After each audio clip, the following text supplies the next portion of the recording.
Peru is one of the most beautiful and fascinating countries in the world. So it's not a surprise that the country is a dream destination for travelers of all ages. The country of around 30 million people is located on the Pacific coast of South America and borders 5 other countries: Ecuador, Colombia, Brazil, Bolivia, and Chile. The country has something to offer everyone who visits. For nature enthusiasts, Peru's natural scenery is as diverse as it is beautiful. Without leaving the country, you can travel from the beach to the desert, and from the soaring Andes Mountains to the depths of the Amazon rainforest. You can hike through the wilderness and encounter stunning wildlife.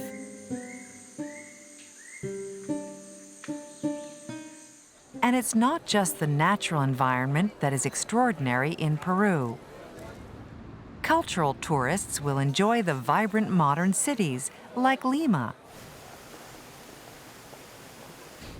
In old cities like Cusco, you can learn more about the ancient Inca culture of Peru in fascinating museums and palaces.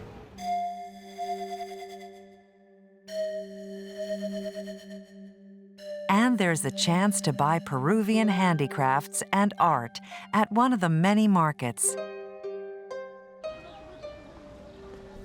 And in isolated areas of the country, there are some of the most astonishing man-made sights in the world. Ancient and mysterious Inca settlements, and the amazing floating homes on Lake Titicaca. But there's one place in Peru that has become the ultimate destination for adventurous travelers from around the world. It's a place that has been voted one of the 7 wonders of the modern world and is an iconic symbol of Peru with nearly 1 million visitors every year. It's Machu Picchu, the lost city of the Incas. Machu Picchu is located 7,970 feet, 2,430 meters above sea level in the mountains, about 50 miles, 80 kilometers from the ancient Inca capital of Cusco. In July 2011, Machu Picchu celebrated the 100th anniversary of its rediscovery by American explorer Hiram Bingham, who worked at Yale University. While Bingham's discovery brought the hidden site to the attention of the world, the mysterious origins of Machu Picchu stretch much further back into history.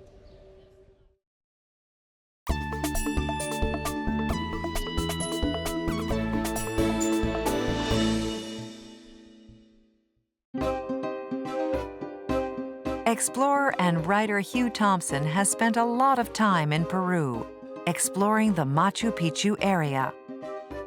I first went to Peru almost 30 years ago, and I went because someone told me that there was a ruin near Machu Picchu which had been found once and then lost. And it was such a strange story, this idea of a mislaid ruin, that I thought I'd go and try and find it again with a group of friends. So I went off on my first expedition. I think one of the most extraordinary things about Machu Picchu, which is the greatest of all the Inca sites or ruins, is that we have only known about it for 100 years, which seems extraordinary if you think how important it is. If you compare that to the pyramids in Egypt or the other great ruins of the ancient world, it's incredible that Machu Picchu should have been lost, so to speak, for so long. Machu Picchu was described by Hiram Bingham as the lost city of the Incas, and we still know very little about this amazing place. We don't know exactly when Machu Picchu was built because, of course, there's no written record, but we think around 1450 to 1470, some 50 years or so before the Spanish arrived in 1532, and then There's no record at all of Machu Picchu until 1911, when the American explorer Hiram Bingham discovered it.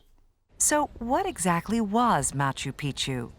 Was it really a city built in the mountains?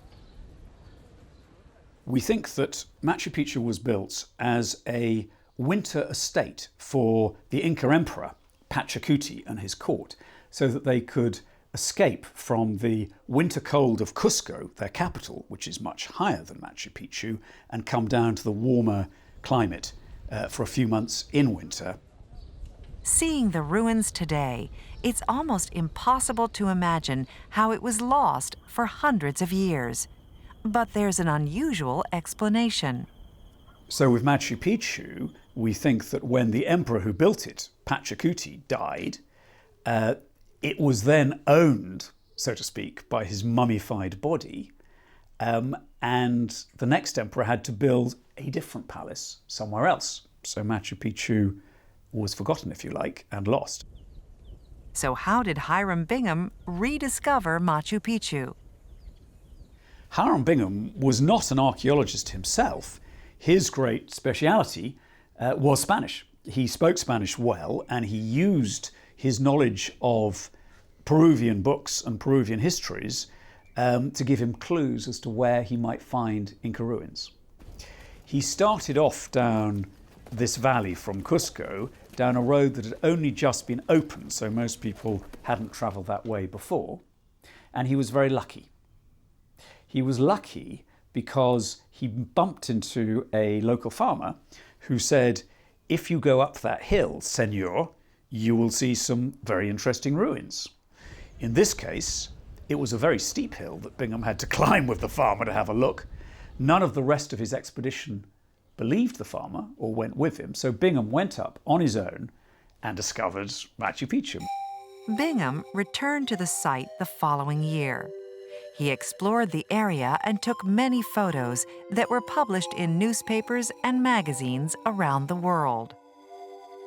Hiram Bingham wrote a great deal about Machu Picchu, but his most famous book is called Lost City of the Incas, and it's probably the one most people have heard of, and that phrase has almost entered the language. And he used the book to paint a very romantic picture of Machu Picchu, and maybe that's why so many people still want to go there today.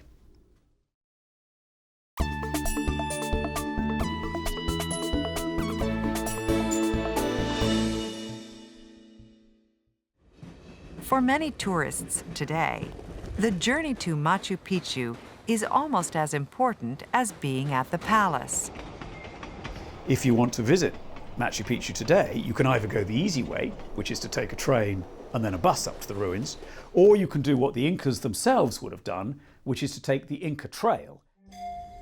The Inca Trail is a route the Incas built themselves to travel from Cusco to Machu Picchu. The amazing high-altitude track takes 4 or 5 days for the modern visitor to walk. Walkers need to be well prepared for the journey, or they can get into trouble. Because they are walking through forests and along narrow paths at high altitudes, the Inca Trail is not for the faint-hearted or unfit, and walkers need to plan their journey well in advance. The Peruvian authorities have restricted numbers on the Inca Trail to conserve it, so only about 500 people a day are allowed to be on the trail. It is a difficult route. You have to cross mountain passes of over 15,000 feet, so many suffer from altitude sickness, and it's physically extremely demanding. There's a great deal of up and down. So, what advice would Hugh give tourists?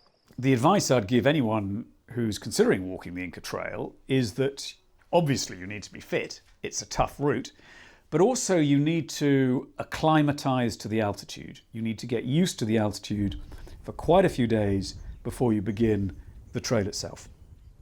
The good news about doing the Inca Trail is that you usually have porters who are carrying all the heavy stuff for you, so that you yourself might just be carrying a small day pack.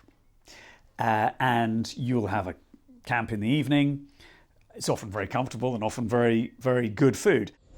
While Machu Picchu is an amazing place to visit, for Peruvians, it is much more than a tourist attraction.